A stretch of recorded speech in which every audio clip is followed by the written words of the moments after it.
شادی سے انکار پر ایک جج کے بیٹے نے میرے منہ پر تیزاب پھینک دیا۔ جس وقت اس نے میرے منہ کو جلایا تھا تو کسی نے ویڈیو بنا لی۔ مجھ پر ہونے والے ظلم کا سب سے بڑا ثبوت وہ ویڈیو تھی، لیکن جج صاحب نے اپنے بیٹے کو بچایا اور اسے کینیڈا بھیج دیا۔ مجھے عدالت سے کوئی انصاف نہ مل سکا۔ چہرہ جل جانے کی وجہ سے میں بے روزگار ہو چکی تھی۔ جس اسکول میں بچوں کو پڑھاتی اب وہ مجھ سے خوفزدہ تھے، لہٰذا اسکول کے پرنسپل نے معذرت کر لی۔ محلے کی ایک مالدار خاتون نے مجھ پر ترس کھایا اور ایک ماہر ترین ڈاکٹر سے میری پلاسٹک سرجری کروائی۔ سرجری کے سارے اخراجات اس نے خود برداشت کیے اور اس کا میری ذات پر ایک ایسا احسان تھا جس کو میں کبھی بھی فراموش نہیں کر پائی۔ مجھے ایئر ہوسٹس کی جاب ملی اور یہ میری بدقسمتی تھی کہ میری پہلی ہی فلائٹ میں جج کے بیٹے راشد زبیر سے میرا سامنا ہوا، جو پہلی سیٹ پر کسی لڑکی کے ساتھ بیٹھا تھا۔ اس نے مجھے بالکل نہ پہچانا، جبکہ میں اس کا چہرہ بھول کیسے سکتی تھی۔ وہ مسکرا کر مجھ سے کہنے لگا، یہ شام کا وقت تھا جب میرا باپ آفس میں موجود تھا۔ سورج غروب ہو چکا تھا، لیکن تیز بارش کی وجہ سے وہ باہر نہ آ سکا اور آفس کے اندر ہی رہا۔ وہ ریلوے میں ملازم تھے۔ میری ماں آپا کی وجہ سے بہت پریشان تھی، لیکن ابا نے فون پر ماں کو تسلی دی، فکر مند ہونے کی کوئی ضرورت نہیں۔ موسم خراب ہونے کی وجہ سے میں ابھی تک آفس کے اندر موجود ہوں، آنے میں کچھ دیر ہو سکتی ہے، لہٰذا اپنا خیال رکھنا۔ اور پھر ابا نے ماں سے کہا کہ ذرا میری بیٹی سے تو بات کرواؤ۔ مجھ سے بات نہیں کی اور کہا کہ شاہدہ بیٹی، اپنا اور اپنی ماں کا خیال رکھنا۔ بھلا ایسا کیسے ممکن ہے کہ اس موقع پر ابا مجھ سے بات نہ کرتے اور مجھے تسلی نہ دیتے؟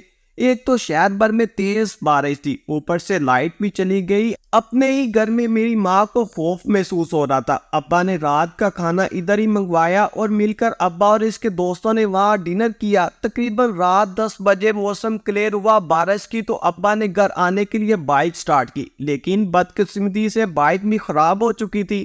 پھر ابا ایک مکینک کی دکان پر گئے اور بائک ٹھیک کروائی۔ ادھر بھی کافی ٹائم ضائع ہوا تھا۔ وہ راستے میں ہی تھے کہ وران روڈ پر اس نے ایک عورت کو دیکھا جو اپنی نوجوان بیٹی کے ساتھ کھڑی تھی۔ ابا کو دیکھتے ہی وہ عورت اس جگہ سے واپس جانے لگی اور ایک گلی میں داخل ہوئی۔ ابا حیران تھا کہ آخر یہ عورت کون ہے، کیا یہ مجھے جانتی ہے اور مجھے دیکھتے ہی اپنی بیٹی کے ساتھ واپس کیوں جا رہی ہے؟ اس نے اپنا چہرہ کیوں چھپایا ہوا تھا؟ ابا نے بائک سائڈ پر کھڑی کی اور ایک جگہ چھپ پر اس کا انتظار کرنے لگا۔ تھوڑی دیر گزری، وہ عورت دوبارہ سڑک کے کنارے آئی۔ وہ کسی کا انتظار کر رہی تھی، بار بار کسی کو فون کر رہی تھی۔ ابھی 15 منٹ ہی گزرے تھے کہ ایک تیز رفتار گاڑی آئی اور اس عورت کے سامنے کھڑی ہو گئی۔ اس کی نوجوان بیٹی اس گاڑی میں بیٹھی اور اس کے بعد گاڑی وہاں سے روانہ ہوئی۔ گاڑی کے جانے کے بعد ابا نے دیکھا کہ وہ عورت رو رہی تھی۔ اس کے چہرے پر بے بسی تھی، بجائے اس عورت سے بات کرنے کے اور اس سے پوچھنے کے یہ تمہارے ساتھ نوجوان لڑکی کون تھی اور اس کو اس گاڑی میں کیوں بٹھایا، اس کے ساتھ کیا معاملہ ہے، یا کس کے حوالے کیا ہے؟ ابا نے اس گاڑی کا پیچھا کیا۔ یہ معاملہ کافی خطرناک تھا۔ نہ ابا ان لوگوں کو جانتے تھے کہ آخر وہ کون ہے اور لڑکی کو لے کر کہاں جا رہے ہیں۔ تھوڑی دیر بعد گاڑی ایک مکان میں داخل ہوئی۔ ابا کے ایک دوست جو کہ ASP تھے، ابا نے ان کو فون کیا، مکان کا ایڈریس بتایا اور کہا کہ فوراً یہاں آ جاؤ، معاملہ مشکوک لگ رہا ہے اور مجھے تمہاری مدد کی ضرورت ہے۔ ابا کے فون پر وہ کوئی سپاہی لے کر مکان کے دروازے پر آیا۔ وہاں بس کا انتظار کر رہا تھا۔ یہ SP تیمور تھا، جس نے ابا سے پوچھا کہ کیا معاملہ ہے۔ ابا نے اسے بتایا کہ یہ لڑکی مجھے کافی مجبور لگ رہی ہے اور میں نے اس کی ماں کے چہرے پر بے بسی بھی دیکھی تھی۔ میں نہیں جانتا کہ وہ اس کی ماں تھی یا پھر کوئی اور رشتہ دار، لیکن میں نے اسے روتے ہوئے دیکھا تو یقیناً یہ ایک ماں ہی ہو سکتی ہے جو اپنی لڑکی کے لیے رو رہی تھی۔ اور باقی نشاندہی پر وہ فوراً اس مکان پر چھاپا مارا گیا۔ لڑکی کے علاوہ 3 لوگ تھے جو کہ شراب کی بوتلیں لے کر وہاں بیٹھے تھے۔ وہ آج رات کے لیے اس لڑکی کو لے کر کرائے پر آئے تھے۔ شاید ابا وقت پر نہ پہنچتے تو آج رات وہ لڑکی کو نوچ کھاتے۔ ان تینوں کو گرفتار کیا گیا اور ابا نے اس لڑکی سے پوچھا کہ تمہارا کیا نام ہے؟ اس نے بتایا کہ میرا نام شبانہ ہے۔ اس کے سر پر ابا نے چادر دی، پسینے سے شربرو تھی، اس کے ہونٹ کانپ رہے تھے، وہ بات نہیں کر سکتی تھی۔ تینوں میں سے ایک لڑکے نے کہا کہ یہ لڑکی راضی ہے، اس کی ماں بھی راضی ہے، یہ اپنی مرضی سے یہاں آئی ہے، ہم نے اسے اغوا نہیں کیا۔ آپ لوگ ہمارے ساتھ زیادتی کر رہے ہیں، ہم نے اس کے ساتھ کوئی زبردستی نہیں کی۔ وہ شخص ابا پر چلا رہے تھے اور اسے دھمکی دے رہے تھے کہ تمہیں زندہ نہیں چھوڑیں گے تو ہوتا کون ہے ہمیں قانون کے حوالے کرنے والا؟ جیل سے تو ہم لوگ واپس آ جائیں گے لیکن تمہیں نہیں چھوڑیں گے۔ لیکن ابا کو ان کی دھمکیوں کی کوئی پرواہ نہیں تھی۔ ابا پریشان تھا تو شبانہ کی وجہ سے۔ پولیس ان تینوں کو گرفتار کر کے لے گئی تو ابا نے شبانہ سے کہا کہ آؤ میں تمہیں گھر پر چھوڑ کر آتا ہوں، لیکن وہ رو رہی تھی اور چپ نہیں ہو رہی تھی۔ ابا نے اس سے پوچھا کہ ایسی کیا مجبوری تھی؟ تمہاری ماں نے اس لڑکوں کے ساتھ ہی تمہیں کیوں بھیجا؟ جس پر اس نے رو کر کہا یہ تو میری ماں ہی بتا سکتی ہے۔ آپ کا بہت بہت شکریہ۔ ابا لڑکی کو لے کر اس کے گھر کے دروازے پر پہنچا۔ دروازہ بند تھا جبکہ شبانہ کی ماں دروازہ نہیں کھول رہی تھی کیونکہ ابا تو اس کو بالکل اجنبی تھے۔ کسی اجنبی کی آواز پر بھلا کیسے گھر کا دروازہ کھولتی؟ پھر شبانہ نے روتے ہوئے کہا کہ ماں میں ہوں، آپ دروازہ کھولیں۔ اپنی بیٹی کی آواز سن کر اس کے رونگٹے کھڑے ہو گئے۔ اسے اس بات کی امید بالکل نہیں تھی۔ اس نے جلدی سے دروازہ کھولا۔ دروازے پر میرے باپ اور شبانہ کو کھڑے پایا۔ شبانہ گھر میں داخل ہوئی جبکہ ابا نے باہر سے اس کی ماں سے پہلا سوال یہی کیا، ایسی کیا مجبوری تھی؟ یہ تمہاری اپنی ماں سمجھتی ہے، لیکن میں کسی صورت اس بات پر یقین نہیں کر سکتا کہ ایک ماں اپنی بیٹی کے ساتھ بھلا ایسے کیسے کر سکتی ہے؟ جو بھی ہے یہ تمہاری سگی بیٹی نہیں ہے، یا تو تم اس کی سوتیلی ماں ہو یا پھر تم نے اس لڑکی کو کسی یتیم خانے سے اٹھایا ہے۔ شبانہ کی ماں نے رو کر کہا کہ یہ میری سگی بیٹی ہے، اور اگر آپ جاننا چاہتے ہیں کہ میں نے اپنی بیٹی کو ان 3 وحشی جانوروں کے حوالے کیوں کیا تو ذرا گھر کے اندر داخل ہو جائے، آپ کو ان تمام سوالوں کے جواب مل جائیں گے۔ میرے باپ گھر میں داخل ہوا تو گھر کا نظارہ دیکھ کر ششو بند رہ گیا۔ شبانہ کے 2 مزدور بھائی تھے جو پیدائشی طور پر مزدور تھے اور شبانہ سے چھوٹے تھے۔ ایک کی عمر 9 سال جبکہ دوسرے کی عمر 12 سال تھی۔ شبانہ کی ماں نے روتے ہوئے بتایا کہ بھائی میرے گھر میں کمانے والا کوئی نہیں، 10 سال ہو چکے ہیں میرے شوہر کو انتقال کے، آج تک اکیلے ان کو پال رہی ہوں۔ کئی بار سوچا کہ اپنی بیٹی کا گھر بسا لوں، میں نے اس کے گھر بسانے کی بہت کوشش کی، لیکن ہر طرف سے جہیز کا مطالبہ اور اتنا جہیز جو کہ میں کبھی نہیں دے سکتی۔ لوگ یہ نہیں دیکھتے کہ حالات کیسے ہیں، بس ان کو زیادہ جہیز چاہیے، ہر صورت میں چاہیے، اپنا آپ بیچنا پڑے یا اپنا گردہ فروخت کرنا پڑے، ان کو ان باتوں سے کوئی فرق نہیں پڑتا۔ میرے شوہر کا اپنا کریانہ اسٹور تھا مگر کوئی ظالم ڈاکو اتنا سارا پیسہ لوٹ کر چلا گیا۔ مذمت کرنے پر اس نے میرے شوہر کے سر میں گولی ماری، اس کا کام تمام کر دیا۔ یہ کرائے کا گھر ہے، اس مہینے کا بل آیا جو کہ ہماری اوقات سے زیادہ تھا۔ گھر کا کرایہ، بجلی کا بل، 2 زندہ لاشوں کی دوائیوں کے اخراجات، یہ تمام میری بس میں نہیں تھے۔ میرے پاس ایک ہی راستہ تھا، تو اپنے بچوں کو مار کر خودکشی کر لوں یا اپنی ہی بیٹی کو بیچ دوں۔ شبانہ میری مجبوری جانتی تھی، وہ اپنی ماں سے واقف تھی، اس کے گھر کے حالات سے بخوبی واقف تھی، لہٰذا اس سے اس بات پر کوئی اعتراض نہیں تھا۔ خود ہی روڈ کے کنارے کھڑی ہوئی تو کچھ گاہکوں سے بات ہوئی۔ شبانہ نے مجھے بتایا کہ ایک رات کا 10,000 دے رہے ہیں۔ میں خود ہی اپنی بیٹی کے ساتھ گئی، بات کی، انہوں نے وعدہ کیا کہ صبح ہم شبانہ کو خود اس کے گھر کے دروازے پر چھوڑ کر جائیں گے۔ آج پہلی بار تھا کہ یہ گھر سے باہر اس کام کے لیے نکلی۔ سچ پوچھے تو جیسے ہی میں نے بیٹی کو رخصت کیا تو اس کے بعد میرے دل میں آیا کہ اپنی زندگی ختم کر دوں یا زمین میں دنس جاؤں، کیونکہ مجھ سے یہ ذلت برداشت نہیں ہو رہی تھی۔ دل میں آیا کہ بیٹی کو ابھی واپس بلا لوں، لیکن اس کے پاس موبائل نہیں تھا، نہ ہی اس کے ساتھ کوئی رابطہ کر سکتی تھی۔ گھر میں پریشان بیٹھی تھی، اچانک دروازے پر دستک ہوئی۔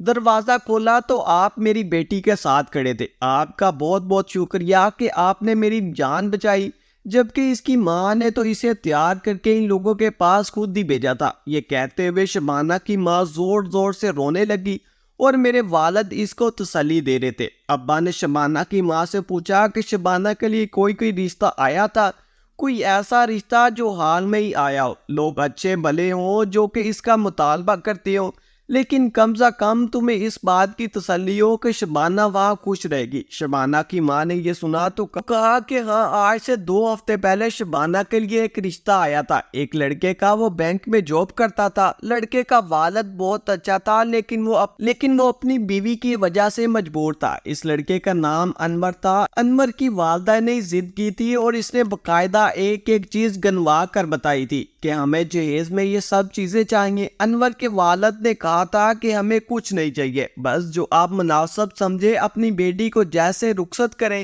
ہمیں اس بات پر کوئی اعتراض نہیں۔ تو وہ ادھر ہمارے گھر میں ہی اپنے شوہر سے ناراض ہو گئی اور پھر اپنے ہی شوہر سے کہنے لگی ٹھیک ہے آپ خود ہی اپنی بیٹی کو رخصت کریں، میں تو اب اپنے گھر میں جا رہی ہوں۔ ان کی ناراضگی کو دیکھتے ہوئے مجھے اس بات کا اندازہ ہو چکا تھا کہ میری بیٹی کا رشتہ یہاں ممکن نہیں۔ ابا نے اس گھر کا ایڈریس لیا، انور سے ملاقات کی اور پھر اس کے بعد انور کے والدین سے بھی ملاقات کی۔ ابا نے ان سے کہا کہ میں شبانہ کا چاچا ہوں، ابھی سعودی عرب سے واپس آئے ہوں، اپنی بھتیجی کو اچھے طریقے سے رخصت کرنا چاہتا ہوں۔ اس نے انور کی والدہ کی تمام ڈیمانڈز قبول کی اور اسی طرح شبانہ کی انور کے ساتھ شادی کی تاریخ طے ہوئی۔ اس کے بعد ابا سنار کے پاس گئے جہاں پر زیورات پڑے تھے۔ یہ وہ زیورات تھے جو میری ماں نے میرے لیے سنار کے پاس بنوا کر رکھے تھے۔ یہ تقریباً 3 تولے کے زیورات تھے جو کہ تیار تھے۔ سنار ابا کا دوست تھا، یہ سن کر کافی خوش ہوا اور کہنے لگا کہ تم نے بتایا نہیں بیٹی کا رشتہ طے کر دیا، گڑیا کی کس جگہ شادی طے کی ہے؟ ابا نے کہا یہ حقیقت ہے، میری بیٹی کی شادی طے ہو چکی ہے، لیکن یہ شاہدہ نہیں، میری ایک اور بیٹی ہے جس کا نام شبانہ ہے۔ سنار کہنے لگا کہ تم نے پہلے کبھی نہیں بتایا کہ تمہاری کوئی اور دوسری بھی بیٹی ہے۔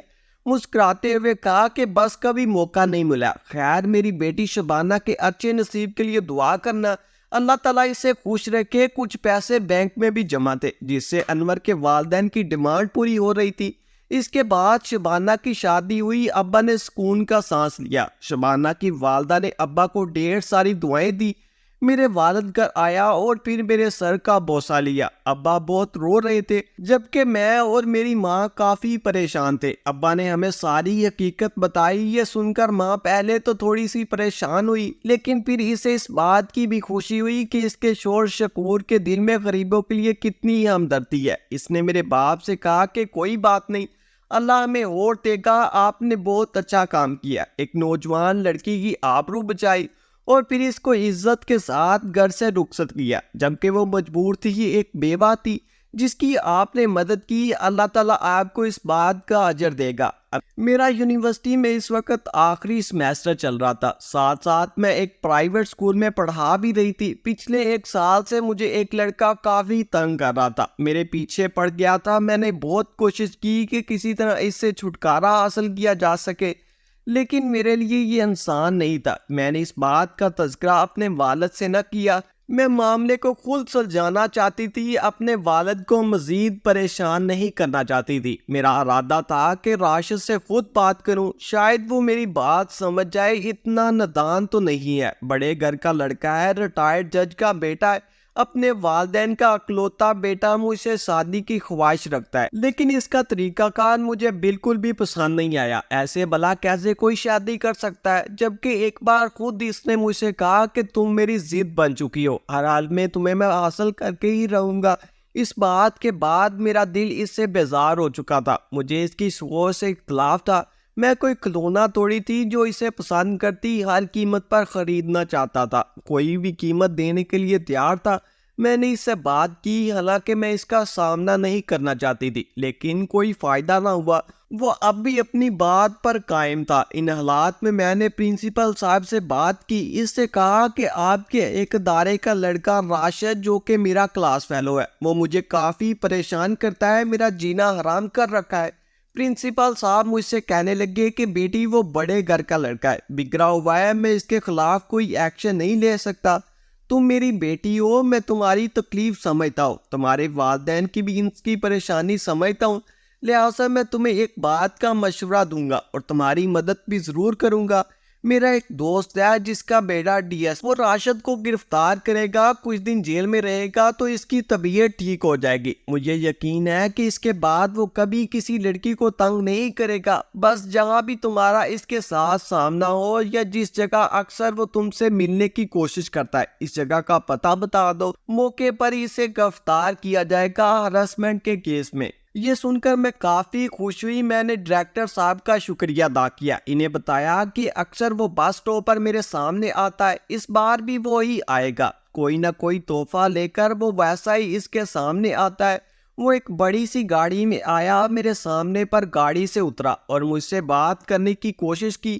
موقع پر ہی ڈی ایس پی صاحب اور اس کی ٹیم نے اسے گرفتار کیا اور جیل میں بند کر دیا۔ میں نہیں جانتی تھی کہ انہوں نے راشد کے ساتھ کیا سلوک کیا، اسے مارا یا اسے سمجھایا، اس کے بارے میں مجھے کوئی علم نہیں تھا، لیکن اس واقعے کے بعد وہ پہلے سے بھی زیادہ ضدی ہٹ حرام ہو گیا تھا۔ جیل سے نکلنے کے بعد اس نے پہلے مجھے اس بات کی دھمکی دی کہ جیل میں یہ ایک رات بھی نہیں بولوں گا، تمہاری وجہ سے مجھے قید کیا گیا، تم سمجھتی کیا ہو اپنے آپ کو، تم نے میرے ساتھ ایسا سلوک کیا، لیکن پھر بھی میں تم سے شادی کرنے کے لیے تیار ہوں، میں کل ہی اپنے والدین کو لے کر تمہارے گھر آ رہا ہوں۔ یہ بات مجھے بہت عجیب لگی، جس لڑکے کو میں نے سلاخوں کے پیچھے قید کروایا اب بھی وہ مجھے پسند کرتا تھا اور مجھ سے کیا شادی کرنے کے لیے رضامند تھا۔ میں نے اس سے بات کو سنجیدہ نہ لیا اور مذاق بھی سمجھا، لیکن یہ میں نہیں جانتی تھی کہ وہ ایسا کچھ کرے گا۔ یہ اتوار کی صبح تھی جب ہمارے دروازے پر دستک ہوئی۔ جج صاحب اپنی بیگم کے ساتھ راشد کے رشتے کے لیے حاضر ہوا تھا۔ ایک مٹھائی کا بڑا سا ٹوکرا لے کر وہ آئے۔ ابا نے اچانک ان کو دیکھا، اس شہر کا بہت بڑا نام تھا، وہ کبھی جج صاحب کی طرف دیکھتے تو کبھی میری طرف، اور اس سے یہی کہا کہ میں اپنی بیٹی اس کی رضا پوچھوں گا، اس کی رضامندی کے بغیر میں کوئی فیصلہ نہیں کر سکتا۔ جج صاحب کی بیوی نے کہا کہ آپ بھی اپنی بیٹی سے پوچھیں، بلکہ اسے ہمارے سامنے بلائیں، یہ کون سا مشکل کام ہے۔ لیکن ابا نے اس سے یہی کہا کہ نہیں، میں اس معاملے میں جلدی نہیں کر سکتا، میں اپنی بیٹی سے تفصیل سے بات کروں گا اس معاملے پر۔ انہوں نے کہا ٹھیک ہے، ہم اگلی صبح پھر آئیں گے اور منگنی کی انگوٹھی پہنا کر ہی جائیں گے، بلکہ ہمارا تو ارادہ یہی ہے کہ ڈائریکٹ شادی ہو اسی مہینے کی آخر میں۔ ہم اپنے بیٹے کی شادی کرنا چاہتے ہیں، یہ تو آپ لوگوں کی بیٹی کے لیے خوش قسمتی ہے کہ ہمارے بیٹے نے اسے پسند کیا، ورنہ ہمارے پاس راشد کے لیے لڑکیوں کی کمی نہیں تھی۔ یہ بات بڑی تھی، وہ کہہ کر واپس گئے، لیکن ایک ایسی بات جس سے بات کو ابا کا چڑ تھی۔ راشد گھر میں بیٹھا انتظار کر رہا تھا۔ باپ نے اسے کہا کہ تھوڑا صبر کر لے، کل دوبارہ جائیں گے، امید ہے تمہارا کام ہو جائے گا۔ پھر اپنی بیوی سے مخاطب ہو کر کہا کہ تمہارے لاڈلے کی حرکتوں کی وجہ سے میں کافی پریشان ہوں، ذرا سی چوائس دیکھو، لڑکی کیسے انتخاب کیا ہے، کیسے خاندان نے اس کا انتخاب کیا ہے۔ میں نے اپنی اولاد کو آزادی دی، لیکن اس حد تک بھی آزادی نہیں دی کہ بغیر خاندان کی تصدیق کیے کسی لڑکی کو بھی پسند کر دے۔ ابا نے مجھ سے بات کی، میں نے ابا سے معذرت کی، میں اپنے آپ کو پریشان نہیں کرنا چاہتی، لیکن یہ حقیقت تھی کہ اس کا بیٹا کافی عرصے سے مجھے تنگ کر رہا تھا، میں اسے پسند نہیں کرتی، باقی آپ کی مرضی ہے، آپ میرے والد ہیں، آپ میرے لیے جیسے بھی فیصلہ کریں، مجھے دل سے منظور ہے۔ ابا نے مجھ سے کہا کہ بیٹی کیسے باتیں کر رہی ہو؟ اس نے میرے سر پر ہاتھ رکھا اور کہا پہلا اور آخری فیصلہ تمہارا ہی ہوگا، بس اس بات کا گلہ ہے کہ تم نے مجھے پہلے کیوں نہیں بتایا۔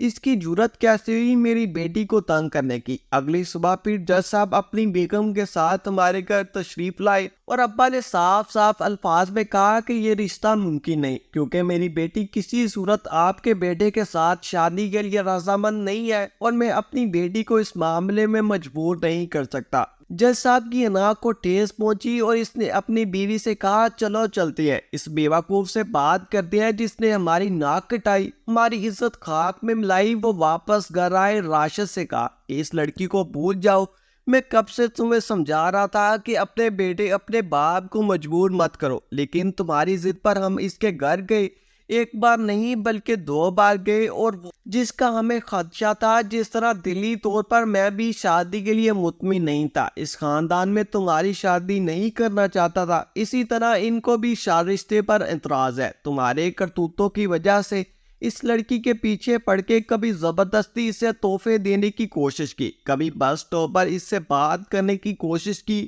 وہ تمہیں پسند نہیں کرتی، تم سے شادی نہیں کرنا چاہتی، لہٰذا آئندہ اس لڑکی کا نام ہمارے سامنے مت لینا، اور جہاں میں کہوں گا اب تمہاری شادی وہی ہوگی۔ ساری رات وہ ٹھیک سے سو نہ پایا، اس کے سارے منصوبوں پر پانی بھر چکا تھا۔ یہ حقیقت تھی کہ جیل میں رات گزارنے کے بعد اس نے فیصلہ کر لیا تھا کہ اپنی زندگی میں یہ لے کر رہے گا اور ملازمہ بنا کر رہے گا، لیکن اس کا یہ خواب ادھورا رہا اور اس نے اپنی آخری حربہ استعمال کیا۔ یہ سوار کی بدقسمتی صبح تھی جب میں گھر سے نکلی بس سٹاپ پر ہی موجود تھی کہ یہ میرے سامنے آیا، مجھ سے کہنے لگا کہ تم نے ریجیکٹ کیا، میرے والدہ کو خالی ہاتھ واپس بھیجا اور یہ کچھ کر کے میری نیند حرام کر کے دی۔ تم سمجھتی کیا ہو تم سکون سے رہ سکتی ہو؟ ایسا ہرگز نہیں ہوگا، میں تمہیں اس قابل نہیں چھوڑوں گا کہ کوئی تجھ سے شادی کرے۔ میں جانتی تھی کہ وہ سر پیرا انسان ہے، لیکن اس کے ارادوں سے ناواقف تھی۔ ہرگز نہیں جانتی تھی کہ وہ اس حد تک گر سکتا ہے اور میری دنیا اجاڑ سکتا ہے۔ اس نے جیب سے تیزاب کی بوتل نکالی اور میرے چہرے پر تیزاب پھینک دیا۔ ایسا محسوس ہوتا جیسے کسی نے مجھے آگ میں پھینک دیا ہو اور میں جل کر راکھ ہو گئی ہو۔ مجھے کسی چیز کا ہوش نہیں تھا اور موقع پر ہی میں بے ہوش ہو گئی تھی۔ جب ہوش آیا تو میں ہسپتال میں موجود تھی اور اپنے سامنے والدین کو دیکھا۔ اپنے والد کی آنکھوں میں آنسو دیکھے کاش میرا باپ مجھے اس اذیت میں نہ دیکھتا۔ میں جانتی تھی کہ وہ کتنی تکلیف میں ہوگا، کیونکہ وہ مجھ سے بہت زیادہ محبت کرتا تھا۔ ماں کی تو حالت خراب تھی۔ جب سے میرے چہرے پر ماں کی نظر پڑی، اس کی طبیعت خراب تھی اور اسے بھی ہسپتال میں ایڈمٹ کروایا گیا۔ وہ تیز کی حالت میں کر آیا تو اس کے باپ کو کوئی آئیڈیا ہو چکا تھا کہ راشد کچھ غلط کر کے آیا ہے، تو اس سے پوچھ رہا تھا کہ کیا ہوا، تم نے اس لڑکی کا کچھ برا تو نہیں کیا؟ کیا تم بتاؤ گے مجھے؟ جس پر اس نے اپنے باپ سے کہا، ہاں میں نے اسے جلا دیا، اس کا چہرہ چلا دیا۔ وہ دیکھتے کے قابل نہیں رہی۔ باپ اس سے کہنے لگا کہ مجھے تم سے اس طرح کی بیوقوفی کی امید نہیں تھی، تم نے یہ کیا کیا؟ موقع پر کئی لوگوں نے ویڈیو بنا لی اور دیکھتے ہی دیکھتے میرے چہرے جلنے کی ویڈیو پورے ملک میں پھیل گئی، سوشل میڈیا پر وائرل ہو گئی۔ ویڈیو میں راشد کا چہرہ صاف نظر آ رہا تھا۔ جج صاحب نے اپنے بیٹے کو بچانے کے لیے یہی فیصلہ کیا کہ کچھ عرصہ یہ ملک سے باہر رہے۔ راتوں رات اس نے اپنے بیٹے کو کینیڈا بھیج دیا اور پھر اس سے یہی کہا کہ جب حالات ٹھیک ہو جائیں گے، سب کچھ کول ڈاؤن ہو جائے گا تو میں تمہیں خود اپنے یہاں واپس بلا لوں گا، فی الحال واپس مت آنا۔ میں جلے ہوئے چہرے کے ساتھ کئی دن تک ہسپتال میں رہی۔ میرے چہرے کی شناخت کرنا ممکن نہیں تھا۔ پچھلے 20 دن سے میں نے شیشہ نہ دیکھا، نہ ہی میری ہمت ہو رہی تھی۔ میرے سر کے آدھے بال بھی جل چکے تھے، لیکن آج میں اپنے آپ کو دیکھنا چاہتی تھی کہ میرا کتنا بڑا نقصان ہوا ہے۔ ویسے تو کمرے میں کوئی شیشہ نہیں تھا، لیکن کھڑکی کے شیشے سے میری نظر اپنے چہرے پر پڑی اور میں سجدہ در سجدہ رو رہی تھی۔ آنکھوں پر یقین نہ آیا، سب کچھ ختم ہو چکا تھا۔ خود سے میں خوف محسوس ہو رہا تھا، چہرہ بری طرح سے جل چکا تھا۔ دیکھتے ہی دیکھتے میرے ساتھ کیا ہو گیا، میری دنیا برباد ہو چکی تھی۔ تقریباً 6 مہینے تک میں گھر سے باہر نہ نکلی، صرف چہرے پر ماسک پہن کر اسکول جاتی، لیکن وہاں سے بھی میری چھٹی ہو چکی تھی، کیونکہ پرنسپل صاحب نے صاف الفاظ میں مجھے کہا اور مجھ سے معذرت کی کہ تم اب اسکول میں نہیں پڑھا سکتی۔ ٹیچر کی فزیکل لک بہت میٹر کرتی ہے اور اسکول کے بچے تمہیں دیکھ کر خوفزدہ ہو جاتے ہیں۔ یہ ایک ایسی بات تھی جس نے میرے دل دماغ پر گہرا اثر چھوڑا۔ کچھ سمجھ نہیں آ رہی تھی کہ میں کیا کروں۔ ایک والد کی ازمائش تھی جس نے ایک لاوارث یتیم بچی کی شادی کی، اپنی تمام جمع پونجی اس بچی پر لگا دی اور اب میری شادی کے لیے وہ دوبارہ سے ویسے جمع کر رہے تھے، مگر افسوس کہ اب میرے لیے تو رشتہ آنا ہی بند ہو چکے تھے۔ اس چہرے کو، میری اس حالت کو دیکھتے ہوئے کوئی بھی لڑکا مجھ سے شادی کرنے کے لیے رضامند نہیں تھا، حتیٰ کہ وہ رشتہ دار جو پہلے منت کرتے میرے بابا سے میرے رشتے کے بارے میں بار بار ہمارے گھر کے چکر لگاتے، وہ بھی اب ہم سے بیزار ہو چکے تھے۔ مجھے عدالت سے کوئی انصاف نہیں ملا، پولیس اسٹیشن اور عدالتوں کے دھکے کھاتی پھرتی رہی، لیکن ویڈیو وائرل ہونے کے باوجود مجھے کسی سے کوئی انصاف نہ ملا اور میں نے یہ معاملہ اللہ تعالیٰ کے سپرد کر دیا۔ یہ میرے لیے بہت بڑی آزمائش تھی، لیکن آزمائش کی اس گھڑی میں صبر کے علاوہ کچھ بھی نہیں کر سکتی، لہٰذا میں نے صبر ہی کیا۔ اللہ تعالیٰ نے مجھے اس صبر کا پھل بھی دیا۔ ہمارے محلے کی ایک مالدار خاتون تھی جس کا ایک ادارہ تھا، ایک ٹرسٹ تھا، اور وہ بڑی کامیابی کے ساتھ اس ادارے کے لیے کام کر رہی تھی، بے سہارا لاوارث خواتین کی مدد کرتی۔ اسے جب میری اس حادثے کے بارے میں پتہ چلا تو اس نے میرے لیے کمپین چلائی، پیسے جمع کیے اور اس نے وعدہ کیا کہ تمہاری سرجری ہوگی کامیابی کے ساتھ۔ میرا پھر وہ دن آیا جب میری پلاسٹک سرجری ہوئی، کامیابی کے ساتھ۔ ایک ماہر ڈاکٹر نے میری سرجری کی، لیکن اب میری شکل بالکل تبدیل ہو چکی تھی۔ میرے چہرے کا اتراؤ چڑھاؤ نین نیک سب کچھ تبدیل ہو چکا تھا، حتیٰ کہ میرے گھر والے بھی مجھے پہچان نہ پائے کہ میں کون ہوں۔ ٹھیک ہونے کے بعد میں دوبارہ اس اسکول میں نہ گئی۔ ان دنوں میں ایئر ہوسٹس کے لیے جابز آئی ہوئی تو میں نے ان میں اپلائی کیا، پھر اس کے بعد انٹرویو ایگزام کلیئر کرنے کے بعد میں ایئر ہوسٹس بنی۔ میری جاب ہوئی تو میرے والدین نے سکھ کا سانس لیا، خاص کر میرے والد میرے لیے کافی پریشان تھے، لیکن مجھے نہیں معلوم تھا کہ میری پہلی فلائٹ میں میں نے راشد کو دیکھا جو پہلی سیٹ پر بیٹھا تھا، ساتھ اس کے کوئی لڑکی تھی، وہ تقریباً 3 سال بعد وطن واپس آ رہا تھا اور کوئی گوری اس کے ساتھ تھی۔ اس نے مجھے بالکل نہ پہچانا، لیکن میں اسے بلا کیسے بول سکتی تھی۔ فلائٹ کے دوران ہی میری طبیعت کچھ خراب ہونے لگی تو میری ساتھی ایئر ہوسٹس نے مجھے تسلی دی اور مجھ سے پوچھا کہ کیا ہوا، مجھے بتاؤ۔ میں نے اسے حقیقت بتائی۔ یہ میری ایک دوست تھی جس کا نام نتاشا تھا، اس نے مجھ سے کچھ نہیں چھپاتی تھی۔ میں نے اسے بتایا کہ پہلی سیٹ پر بیٹھا اس نے میرا چہرہ جلایا تھا۔ نتاشا کو میں نے اپنی ماضی کے بارے میں بتایا۔ اس موقع پر نتاشا نے مجھے صبر کی تلقین دی اور مجھ سے یہی کہا کہ تمام معاملات اللہ تعالیٰ پر چھوڑ دو، تمہارے لیے انصاف کرے گا، بھول جاؤ۔ لیکن میں یہ سب کچھ کیسے بھول سکتی تھی؟ دل میں آیا کہ راشد کی ڈرنک میں کوئی زہر ڈال دوں یا کچھ ایسا کروں کہ فلائٹ کے دوران ہی وہ مر جائے اور میں اپنے گھر واپس نہ جا سکے۔ لیکن پھر میں نے صبر کیا اور صبر کا گھونٹ آخر پی ہی لیا۔ میری نئی جاب ہوئی تھی، لہٰذا میں کوئی خطرہ مول نہیں لے سکتی تھی اور ایسی کوئی بھی حرکت نہیں کر سکتی تھی جس کی وجہ سے میری جاب خطرے میں ہو۔ جاب کے تقریباً 3 مہینے بعد ایک پائلٹ کی طرف سے مجھے شادی کی آفر آئی۔ میری خوشی کا کوئی ٹھکانہ نہیں تھا۔ جو لڑکی اپنے آپ کو کم سمجھتی، جو احساس کمتری کا شکار تھی، جسے ایک پرائیویٹ اسکول سے نکالا گیا، جس کے لیے کوئی رشتہ نہیں آ رہا تھا اور آج اس کے لیے ایک اچھے خاندان کا رشتہ آیا۔ عمر نے مجھے شادی کے لیے پرپوز کیا، جس کے 2 بھائی آفیسر تھے اور اس کا والد ریٹائرڈ کرنل تھا۔ میرے سارے خواب پورے ہو چکے تھے۔ جیسا گھر چاہتی تھی، جیسا ماحول، ویسا ہی مجھے ملا اور ایسا ہی شور ملا جو میرا خیال کرتا۔ مجھ سے حد سے زیادہ اس نے عزت دی اور ایک عورت کے لیے عزت سے بڑھ کر اور کیا چیز ہو سکتی ہے۔ باقی رہا راشد، اس کا انجام کچھ اچھا نہ ہوا۔ وہ گوری سے شادی کر کے اپنے وطن واپس آیا، جبکہ اس کے گھر والوں نے اس لڑکی کو قبول نہ کیا اور جج صاحب نے اسے اپنی جائیداد سے تعلق کیا۔ اس کی یہی شرط تھی کہ اس لڑکی کو طلاق دو، واپس اسے اپنے وطن بھیجو، لیکن اس نے گوری کو اپنے وطن نہ بھیجا اور نہ ہی اسے طلاق دی۔ ایک کرائے کے کمرے میں رہنے لگا۔ زندگی مشکلات سے میں گزرنے لگی۔ اس کے بعد تو پوٹی کوڑی بھی نہیں تھی۔